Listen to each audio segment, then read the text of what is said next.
नमस्कार।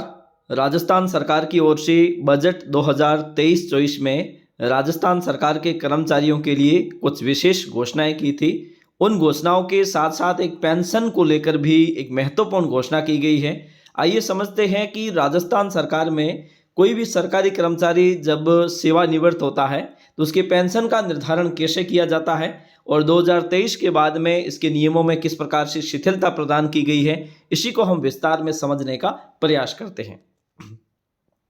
अगर हम ये देखें तो 2004 के बाद में राजस्थान में यानी कि पूरे देश में एनपीएस को लागू किया गया और एनपीएस को लागू होने के पश्चात जो ओपीएस के अंतर्गत ओल्ड पेंशन स्कीम मिलती थी जिसे बंद कर दिया गया। लेकिन 2021 के पश्चात राजस्थान में एक और व्यवस्था की गई कि हम ओपीएस को लागू कर रहे हैं, यानी ओपीएस एक बार फिर से लागू कर दी गई।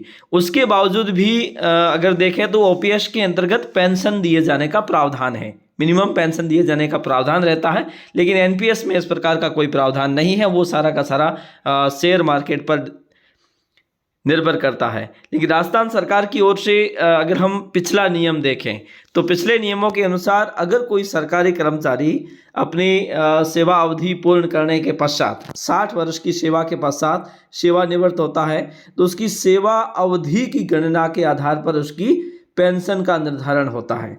अगर अभी के नियम देखें तो ये देखा जाता है कि अगर किसी कर्मचारी ने जिसने अपने संपूर्ण सेवा काल में 28 वर्ष पूर्ण किए हैं तो और वो ओपीएस के अंतर्गत आता है, ओल्ड पेंशन स्कीम के अंतर्गत आता है, तो उसे जो पेंशन दी जाएगी वो पूर्ण पेंशन दी जाएगी। पूर्ण पेंशन से तात्पर्य है कि पूर्ण पेंशन यानी कि जो अंतिम बेसिक होगा, कोई भी सरकारी कर्मचारी जब सेवानिवृत्त हो रहा है उस समय उसका जो अंतिम बेसिक होगा, अंतिम बेसिक जो उठा रहा है उसका 50% है वो उसका पेंशन का बेसिक होगा। और उसके बाद में एचआरए की गणना नहीं होती, लेकिन यहाँ पे डीए दिया जाता है तो डीए उस समय जो वर्तमान हो उसके आधार पर इसकी गणना की जाती है। लेकिन बजट 2023-24 में ये जो 28 वर्ष की सेवा अवधि है इसे घटाकर अब 25 वर्ष कर दिया गया है। 25 वर्ष से तात्पर्य है कि कोई भी सरकारी कर्मचारी जो इससे पहले 56 अर्धवार्षिकी पूर्ण करने के पश्चात सेवानिवृत्त होता था तो उसे पूर्ण पेंशन दिए जाने का प्रावधान था, अब उसे घटाकर 50 अर्धवार्षिकी यानी कि 25 वर्ष की सेवा के पश्चात अगर कोई सरकारी कर्मचारी सेवानिवृत्त होगा तो वो पूर्ण पेंशन का हकदार होगा।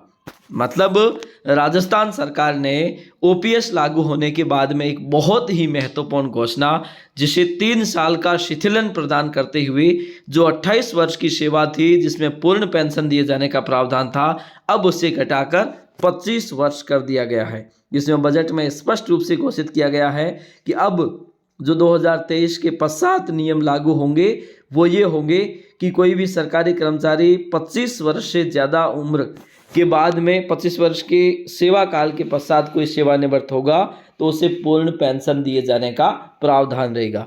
अगर कोई सरकारी कर्मचारी 25 वर्ष से कम सेवा अवधि में सेवानिवृत्त होगा तो उसकी पेंशन का निर्धारण कैसे किया जाएगा?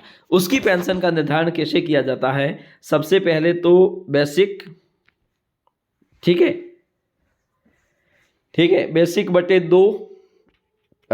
मान लीजिए कोई भी सरकारी कर्मचारी है जिसकी अंतिम बेसिक है वो 80,000 है तो यहाँ पे आधी बेसिक लिख दी जाएगी, ठीक है। उसके बाद में अगर कोई सरकारी कर्मचारी 56 पहले था, अब है जो 50 अर्धवार्षिकी पूर्ण करके करेगा तो उसे गणना की जाएगी 50/50, ठीक है। अगर कोई सरकारी कर्मचारी 50 अर्धवार्षिकी पूर्ण नहीं करके बल्कि कम करेगा तो उसे अनुपातिक रूप से अगर 48 कर रहा है तो 48/50 इसके आधार पर इसकी गणना कर दी जाएगी। इस प्रकार से आप समझ सकते हैं कि कोई भी सरकारी कर्मचारी राजस्थान में अगर अब 2023 के पश्चात 25 वर्ष की सेवा के ऊपर कोई सेवानिवृत्त होगा तो उसे पूर्ण पेंशन दी जाएगी। पूर्ण पेंशन से तात्पर्य है कि उसकी जो बेसिक है वो पेंशन की बेसिक उसके अंतिम बेसिक का आधी होगी, ठीक है। इस प्रकार से आप देख सकते हैं कि अब राजस्थान सरकार की ओर से पेंशन को लेकर ये नया नियम बनाया गया है। आज के लिए इतना ही, धन्यवाद।